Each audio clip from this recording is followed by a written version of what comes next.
Coba lihat sebelah kanan Anda, kiri Anda, tetangga depan Anda, tetangga belakang Anda. Apakah hidupnya seperti itu? Ataukah ada yang hidupnya kesusahan, hidupnya yang penuh dengan hutang yang berat, kemudian hidupnya tidak nyaman, sering mengeluh? Ada kan? Pasti ada. Mungkin Anda juga salah satu dari orang yang seperti itu. Orang yang sering merasa hidupnya tidak nyaman, hidupnya sering mengeluh, hidupnya sering mengatakan bahwa hidup saya susah, hidup saya tidak nyaman, hidup saya penuh dengan kejelekan. Lalu mengatakan bahwa ini sudah takdir Tuhan ke dalam hidup saya, ini sudah nasib saya yang harus dijalani dengan sabar. Nah, hal-hal seperti ini, pola pikir seperti ini, pola pikir yang membuat seseorang menjadi terus tidak nyaman. Orangnya selalu bahasa Jawanya nerimo. Nerimo yang dimaksud di Jawa itu bukan nerimo ketika jelek lalu ya sudahlah, bukan. Tapi maksud dari nerimo di Jawa adalah menerima bahwa semua kejadian itu adalah hasil dari pikiran Anda sendiri. Tentu Anda sering kan melihat orang Jawa itu nerimo, kamu harus nerimo, kamu kudu nerimo. Nah, nerimo di sini artinya menerima. Menerima itu bukan bukan ketika jatuh ya sudahlah gitu, atau misalnya ketika jelek ya sudahlah gitu. Bukan terima seperti itu maksudnya, atau bukan menerima apapun yang terjadi, menerima jelek atau baik, bukan itu. Makna kata nerimo adalah menerima, menyadari, mengakui bahwa semua kejadian itu adalah hasil dari pikiran kita sendiri. Sehingga efek dari nerimo bukan hidup yang miskin, bukan hidup yang susah. Efek dari nerimo adalah hidup yang selalu tersenyum, hidup yang selalu bahagia, hidup yang tidak ngomel-ngomel, hidup yang damai-damai saja, hidup yang tentunya lebih kaya. Kenapa? Menerapkan prinsip nerimo dari falsafah Jawa gitu ya. Bahagia atau tidak itu tidak tergantung dengan berapa besar uang Anda. Bahagia itu tergantung dari isi pikiran Anda.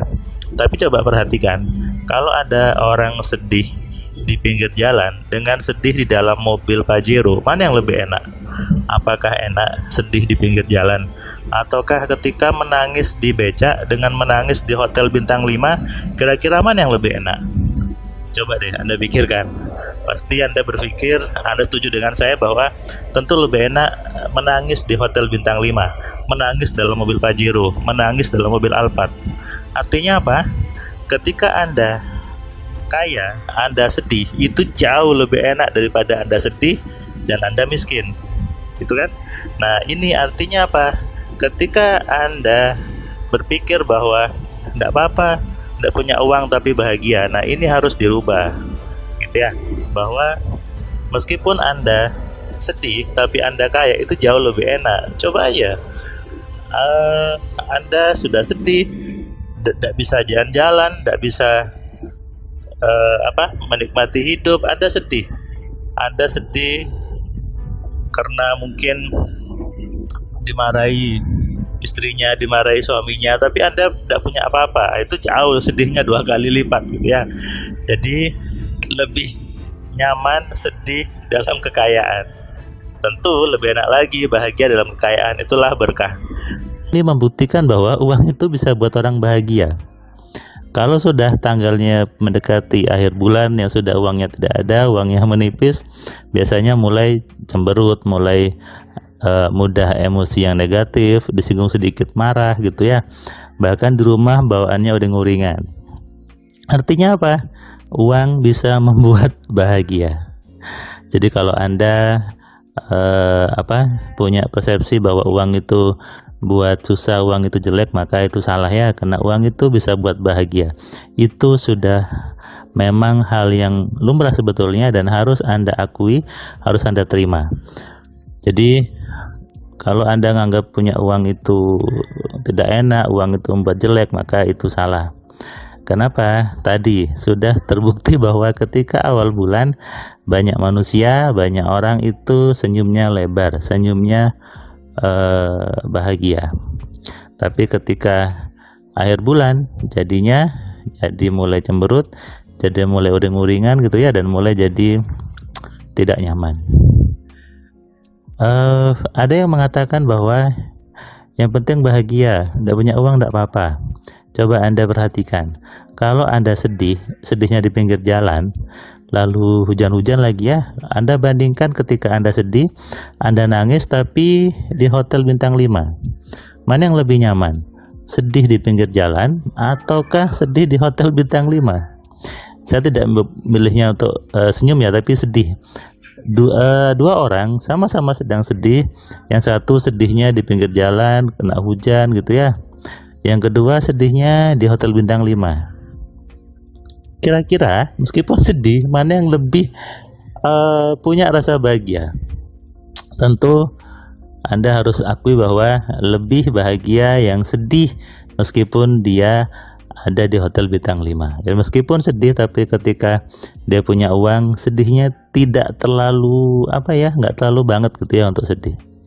Tapi ketika sudah sedih, Anda tidak punya uang, Anda susah secara finansial, sedihnya bisa double. Anda jadi frustasi, kemudian jadi tambah hal yang negatif gitu ya.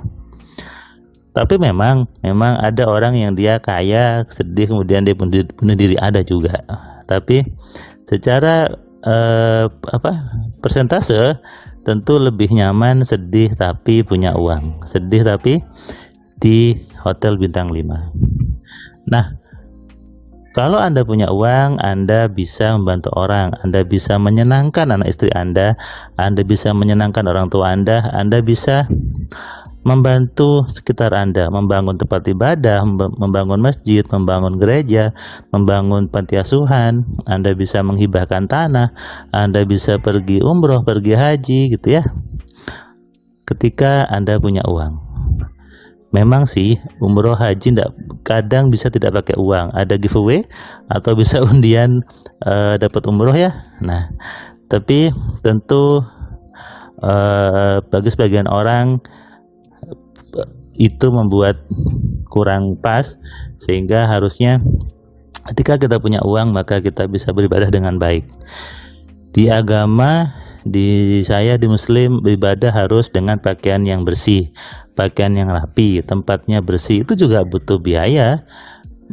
Beli sejadah gitu ya, beli baju yang bersih, merapikan baju, tempat yang rapi, itu juga butuh uang. Artinya apa? Ketika kita punya uang, ibadahnya jauh lebih nyaman seharusnya. Tapi ketika uangnya tidak ada, bingung, mau baju bersih saja bingung gitu ya, cari tempat yang bersih juga bingung. Tapi ketika ada uangnya, maka harusnya ibadahnya lebih baik, lebih nyaman, dan lebih khusyuk. Jadi kalau Anda hidupnya tidak nyaman, hidupnya susah, mengerjakan sesuatu sering gagal, terus kemudian hidupnya penuh dengan kesusahan, Anda kaya tapi tidak bahagia, Anda punya banyak uang tapi anak Anda nakal, Anda punya banyak uang tapi ditinggal pasangan, itu juga belum baik dan benar. Atau sebaliknya, Anda tidak punya uang tapi Anda bahagia, itu juga tidak baik dan benar. Jadi baik dan benar artinya semua aspek kehidupan terpenuhi, kebahagiaan, kekayaan, kemudahan, semuanya terpenuhi. Itu berarti Anda on the track, itu berarti Anda berjalan dalam garis yang benar, berjalan dalam rel kehidupan yang benar. Tapi kalau Anda hanya kaya tapi tidak bahagia, Anda kaya tapi ditinggal pasangannya, Anda kaya tapi belum menikah, Anda kaya tapi anak Anda nakal, anak Anda pergi, anak Anda menjauh, Anda kaya tapi merasa sendiri, itu namanya Anda belum baik dan benar. Meskipun secara finansial Anda cukup, Sebaliknya, Anda merasa bahagia, ada pasangan yang sesuai, ada anak-anak yang baik, anak-anak yang lucu, anak-anak yang penurut, tapi anak Anda sekolahnya tidak bagus. Anda keuangannya susah, Anda hutangnya banyak, Anda karirnya mandek, Anda hidupnya tidak bisa pergi haji, Anda tidak bisa pergi umroh, Anda tidak bisa bantu orang, Anda hanya bahagia, anak Anda ada, bagus, pasangan Anda ada, tapi Anda tidak bisa memberikan yang terbaik untuk mereka, Anda tidak bisa memberikan hal-hal yang indah untuk mereka karena keterbatasan finansial. Itu juga tidak baik dan tidak benar. Oke, jadi yang sekarang Anda merasa bahwa saya kan sudah kaya, tapi lihat aspek lainnya. Atau sebaliknya, saya bahagia kok, tapi lihat keuangan Anda. Jangan merasa bahwa Anda sudah benar dan baik ketika hidup Anda masih separuh-separuh seperti itu. Jangan Anda merasa sudah enak ketika hidup Anda separuh-separuh seperti itu. Artinya apa? Ilmu Anda salah, cara Anda salah, cara Anda dalam menjalani kehidupan salah. Kalau caranya salah, hasilnya pasti salah. Kalau caranya benar, hasilnya pasti benar. Dan semua tergantung dari ilmu yang ada di kepala Anda, tergantung dari program yang ada di pikiran Anda.